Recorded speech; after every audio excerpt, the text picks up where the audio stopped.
Hello and welcome to this video tutorial from Computergaga.com, and in this video we are going to look at using Excel formulas to count the occurrences of specific months in a range of dates. And we are going to see two Excel formula examples. So stay tuned till the end and let me know your personal favourite approach. For our data, I have a list of visits over the course of the calendar year of 2018. So I have dates in column A going from January to December 2018. It's a little bit of a mess, they're not in order, but that's the data we have. And we want to know how many visits in each of those months.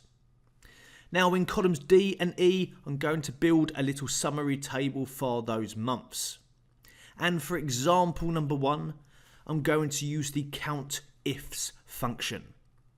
And you probably would expect that kind of function to be used because we are performing a conditional count. However, the COUNTIFS function will not allow us to use a function called month within it. And that is really what my first thought would be, to extract the month from those dates and then count the occurrences of them. So what I'm going to do instead of that is I'm going to type in the exact date. I'm going to put the 1st of January 2018, the first day of that year. Press enter, copy it down, 2, 3, 4, 5, all the way down till we get to 12. Use my little tag to switch that to fill months instead. So I've now essentially got January to December, the first day of each month. And we could work with that, but maybe that doesn't look too pretty. So I'm coming into Format Cells, and I'm going to create a custom format that is just going to show the name of the month. Because although it will actually store the date, 1st of Jan 2018, nobody needs to see that, nobody cares about it. What they want to see is this, the names of the months. And then next to it, we'll use an Excel formula to count those occurrences. Now, as mentioned, example number 1 is COUNTIFS, your multiple conditional count. And the criteria range is the range of dates.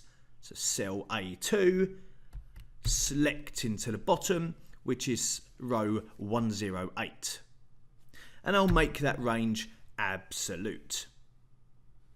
Let me shoot back to the top here. This is what we have.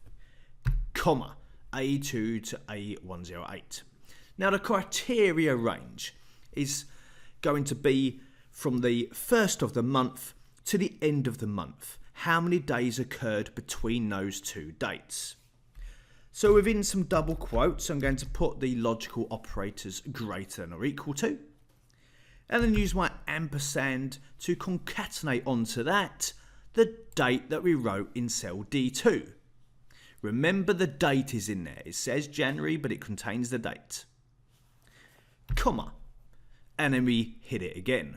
Let's select the range of dates, A2 to A108, make it absolute. Back to the top we go. Comma. Criteria this time is less than or equal to. Concatenate the last day in a month. Now obviously months have different numbers of days within them. So what I'm going to use here is a function called EOMonth to find the last day of the month. Now this function is normally used to find the last day of the month, a specified number of months in the past or in the future. So it's great to find out kind of expiry dates and contract end dates, this kind of stuff. I do not want to move any months. I want to know the last day of the current month, like the month I'm working with at the moment. So the start date will be January again, comma, and my answer for number of months will be 0. So I don't want to move any months in the future or past. I want you to stay on that month.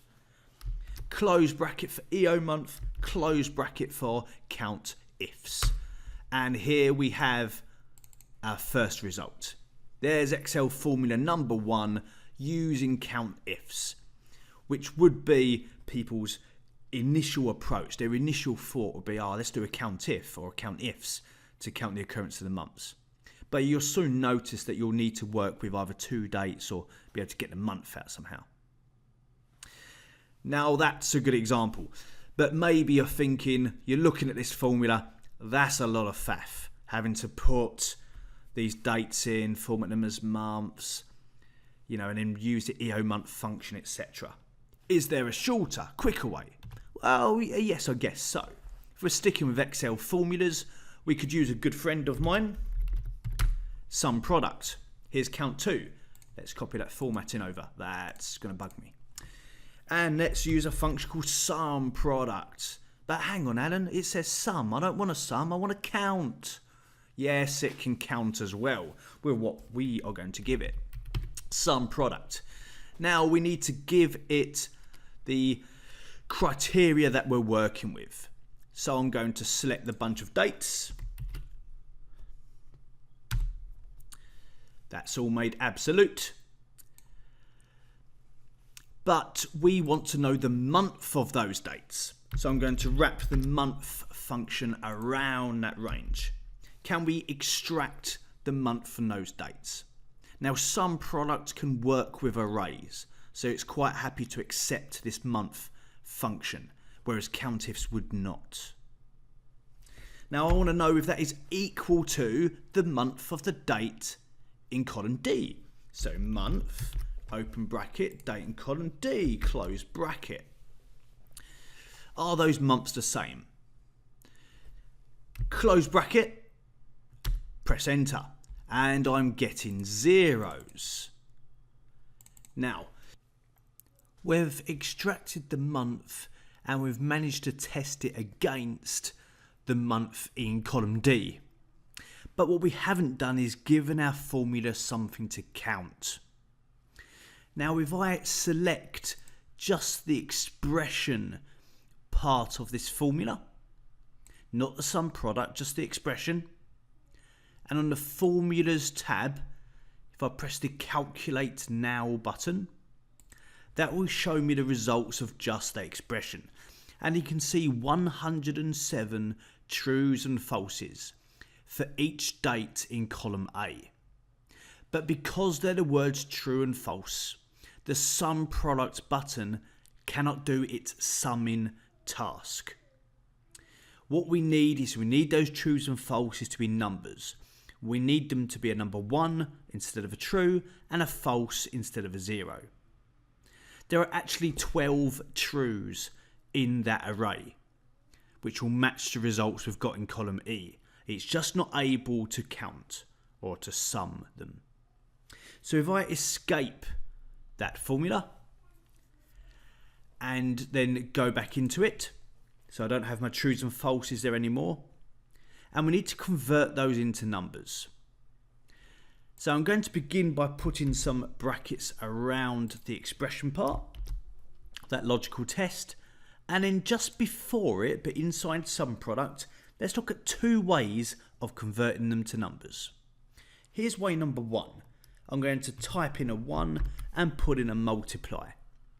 Because if I involve it in a calculation, that will make the text numbers. And some of you may have done a similar trick before. I've certainly spoken about it in videos. Not necessarily in a SUMPRODUCT, but maybe when just converting text in a cell. It's a nice quick technique. It's to put it into a calculation, it then becomes a number. So if I press enter on that, we have 12, and copying it down results in the others too. But if I go back into SUMPRODUCT again, instead of doing 1 multiply, another nice little trick to know is to put 2 hyphens. That will convert the text to a number also. So if I press enter on that, copy that one down, the results are the same. It's just an alternative approach. Now if I go into that formula again, just to demonstrate that if I highlight the expression again, including my 2 hyphens, and if I press my calculate now button, these are what we have. Let's move that out of the way. ones and zeros. There are 12 ones in there that are going to be summed, obviously making up the answer of 12. And that is how SUMPRODUCT works. It's performing that test. We then convert them into numbers to be summed. And it's a little bit more succinct than the COUNTIFS approach. But what do you prefer? Let me know in the comments. Tell me what you prefer, or maybe you have your own personal way that you would count the months in that range. No pivot tables, no Power Query, no special jazzy things like that. Just pure old Excel formulas getting the job done. I hope you found this video useful. Please check out some of our other tutorials on our YouTube channel and come check us out at Computergaga.com.